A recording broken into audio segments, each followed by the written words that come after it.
নূহ আলাইহিস সালামের কাছে জিবরিল আসলেন, নবী নূহ কি কাম করম, আর কত অপেক্ষা করবে আল্লাহ তোমার জন্য।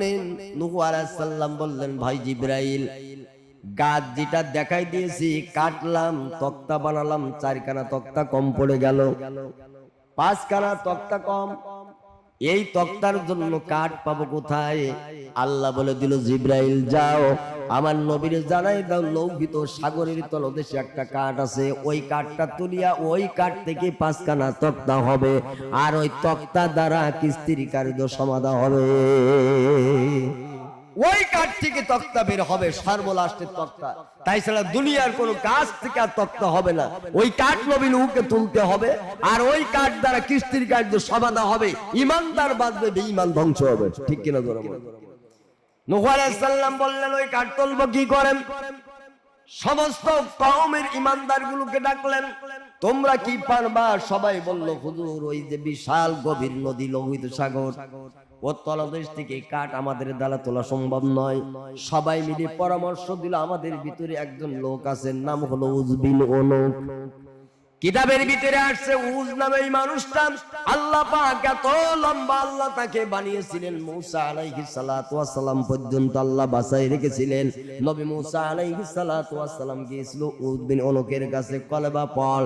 উজ বিন উনুক ডাক দিয়া বলল, মুসা কলেমা পড়ার সময় নাই, তুমি আর তোমার আল্লাহ গিয়ে পড়ো। নবী মুসা বললেন, পড়লে সমস্যা কি? উজ বলল, আমার এক ওয়াক্তের রুটি লাগে 12,000, আমি খিদার যন্ত্রণায় রিজিকের তলাশে অন্বেষণের জন্য 24 ঘন্টা চলে যায়। আল্লাহ তাআলাকে রব বলে মানবো কখন? তুমি তোমার রব, আর তুমি যে কলেমা পড়ো, আমি আমার রিজিকের তলাশে ব্যস্ত আছি, আমি এক ওয়াক্ত আমার ক্ষুধা নিবারণ করতে পারি না, কলেমা পড়ার সময় নাই।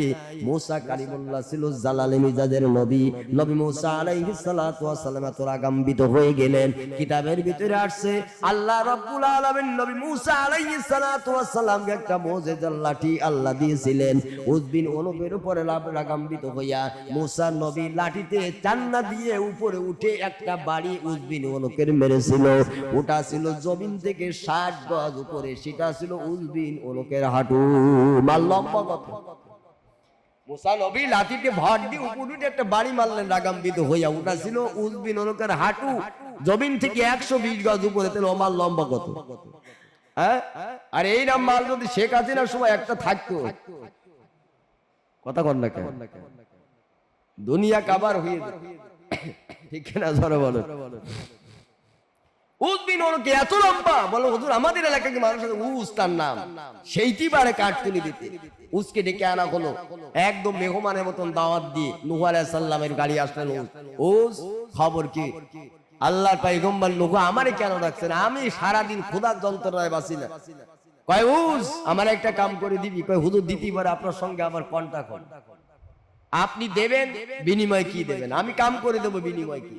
নূহ আলাইহিস সালাম বলল, কাজ তো বিশাল কাজ, লোহিত সাগরের তলদেশ থেকে কাঠ আনতে হবে, ওই কাঠ থেকে তক্তা হবে, কিস্তির কার্য সমাধা হবে। আল্লাহ পাক পিলাবন্দি কাফের বেঈমান মেরে দিবি, ইমানদারকে আল্লাহ বাঁচাবে। তবে এই কাঠটা তোলা পর্যন্ত তক্তা হবে না, তুই আমার এই কামটা করে দে। কয় হুজুর কাম আমি করে দিতে পারি, কিন্তু আমার কি দেবেন? কই তুই আমার কাছে কি চাস? কই কিছুই চাই না, এক ওয়াক্ত পেট পুরি খেতে চাই। সুবহানাল্লাহ। কি হয়েছে? কয় হুজুর আমার এক ওয়াক্ত রুটি লাগে 12,000, এই খাবারের টেনশন আমার 24 ঘন্টা পার করে যায়, এই টেনশনে বাঁচি না আমি কাঠটা আপনার তুলে দিতে পারি, আমার একটা একটু পেট পুরি খাওয়াতে হবে। নূহ আলাইহিস সালাম বলেন, ঠিক আছে টেনশন করিস না, তোর সাথে আমার কন্ট্রাক্ট বিল একদম কমপ্লিট, কাঠ তুলি নিয়ে আমি তোর এক ওয়াক্ত পেট পুরি খাওয়াবো। সুবহানাল্লাহ বলেন।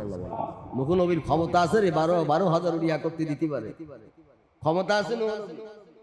নূহ আলাইহিস সালাম বলে, আল্লাহ চাহে তো তোর এক ওয়াক্ত পেট পুরি খাওয়ানোর ব্যবস্থা আল্লাহ করবেন, তুই শুধু কাঠটা তুলে আন, আল্লাহর কাম কর, আল্লাহ তোরে খাওয়াবে। সুবহানাল্লাহ বলেন। নূহ আলাইহিস সালামের কথা মতো চলে গেল সাগরের তলদেশে, বিশাল বড় কাঠটা তুলে এলেন, নূহ নবীর দরবারে দিলেন। দিয়ে নূহ নবীর চেহারার দিকে একবার উজ বিন উনুক তাকায়, আর একবার বাড়ির রাস্তার দিকে তাকায়। নূহ আলাইহিস সালাম বলতেছে, উজ আমার চেহারার দিকে তাকায়, আবার 2 পা সামনে আর পিছনে 3 পা আগাশ পালন বললাম না। উজ ডাক দিয়া বলে, আল্লাহর পয়গম্বর নূহ, আপনার সাথে আমার কন্টাক্ট হয়েছিল, এক ওয়াক্ত 12,000 রুটি আমার লাগে, আপনার কাজ করে দেবো, এক ওয়াক্ত পেট পুরি আপনি খাওয়াবেন, কিন্তু আমারে আগে খাইতে দিবেন না, বাড়ি থেকে একবার সেজে গুজে আসবো। নূহ নবী বলল, মেহমান যে কায়দায় বাড়ির থেকে গুছাইয়া ফ্রেশ হইয়া একেবারে মেহমান সেজে তুই আমার দরবারে আয়, আমি মেহমান হিসাবে তোরে আল্লাহর খানা তোর এক ওয়াক্ত পেট পুরি খাওয়াতে রাজি। কাদা মাটি রেখে মেহমান খায় না, তুই বাড়ি যা, গোসল করে একদম পবিত্র হয়ে মেহমান যেভাবে মেহমান বাড়ি দাওয়াতে আসে ওইভাবে আয়। আমি আল্লাহর পয়গম্বর ওয়াদা দিয়েছি, আল্লাহ তোর রিজিক পেট পুরে এক ওয়াক্ত তোরে খাওয়াবে। সুবহানাল্লাহ। চলে আসছে উদ্দিন, ও বাড়ির থেকে একেবারে কমপ্লিটলি সেন টেন মেখে একেবারে, আমরা যেমন দেখেন না বাড়ির থেকে বেড়াতে যদি কোনো যায়, কেউ শ্বশুর বাড়ি যায়, কেউ জামাইয়ের বাড়িতে যাওয়ার সময় একেবারে স্প্রে টেস্প্রে করে মনে হয় যেন বাবুজি মনের মতন সেজেছে, ঠিক কিনা ধরে বলে, একেবারে সেজি গুজি সেন টেন মেখে এসি নূহ নবী জায়গা করে দিয়েছে। উদ্দিন বসে নূহ বল সাল্লাম ঘরের ভিতরে সরে যে একটা প্লেটে মাত্র 3 কান রুটি এনে ওদের সম্মুখে দিয়েছে। কোন তো কামটা কিরাম, নূহ নবীর 3টা রুটি প্লেট এনে তখন উদ্দিন ওকে সামনে দেশে উদ একবার রুটির দিকে তাকায়, একবার নূহ নবীর চেহারার দিকে তাকায়। নূহ নবী কয়, খাওয়ার কি খা না, তাও তাকায়। নূহ নবী বলে, হুজ খবর কি? কয়, হুজুর রুটি লাগে 12,000 এক ওয়াক্তে, আমি এই দিকে লম্বা মানুষ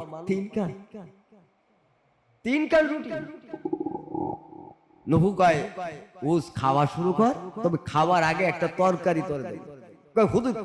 রুটি খালি তরকারি, তরকারি আছে, সে তরকারি তুই জীবনে খাসনি, তবে এই তরকারিটা যে তুই খাস তো 3 খানা জায়গায় 2 খানা তোর কাম সারা হয়ে যাবে, তুই টের পাবি না। সুবহানাল্লাহ। উদ্দিন ডাক দেয়া বলল, নূহ বিভিন্ন তরকারি বিভিন্ন জায়গায় খেয়েছি, তবে কোন তরকারি? হযরতে নূহ আলাইহিস সালাতু ওয়াস সালাম বললেন, এতদিন দুনিয়ার যত খানা তুমি খেয়েছো আল্লাহর নাম নিয়ে খাও নাই, এই জন্য আই রিজিকে তোমার পেট পড়ে নাই, তবে আজকে রিজিক যে 3 খানা রুটি তোমারে দিয়েছি, খাওয়ার আগে তুই আল্লাহর নাম নিয়ে খাওয়া শুরু কর।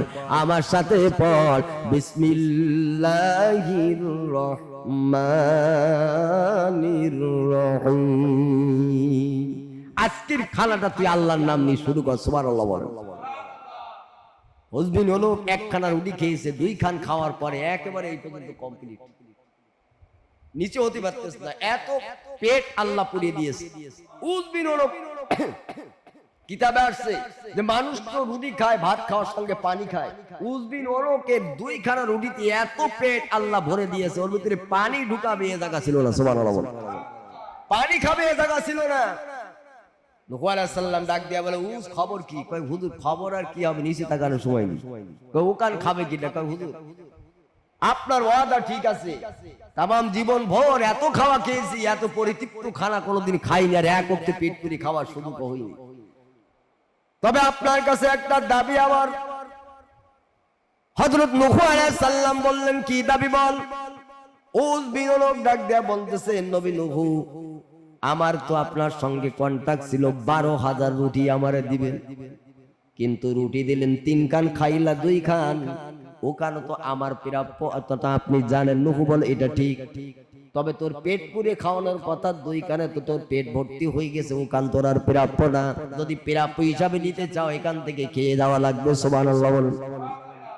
ও ডাক দিয়া বলে, নবী নূহ 2 কানে আমার কমপ্লিট হয়ে গেছে, পানি ঢুকানোর জায়গা নাই, ওখান খাবো কি করে? নূহ আলাইহিস সালাম বলল, তাহলে দাবিটা কি?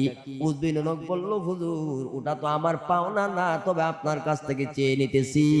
আমি বুঝতে পেরেছি আল্লাহ পাক জান্নাতি খানা আমারে খাওয়াইছে, আমাকে ওই একটা রুটি আপনি আমাকে দান স্বরূপ দিয়ে যান, বাকি জিন্দেগিতে যতদিন পর্যন্ত আল্লাহ দুনিয়াতে আমার হায়াতে বাঁচাই রাখবে, ক্ষুধা লাগলে ওই জান্নাতি রুটি 1 টুকরা করে খেয়ে আমি উজবিন অনেকজন বাকি জিন্দেগির ক্ষুধা মেটাতে পারি।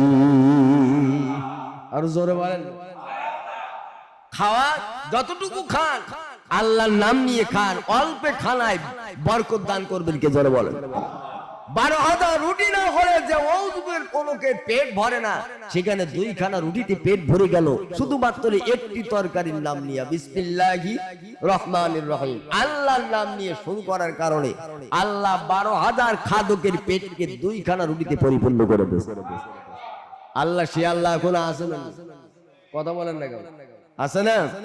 সে আল্লাহ এখনো আছে, আল্লাহ এখনো খাওয়ায় মানুষ, নাফরমানও খাওয়ায়, ইমানদারও খাওয়ায়, ঠিক কিনা?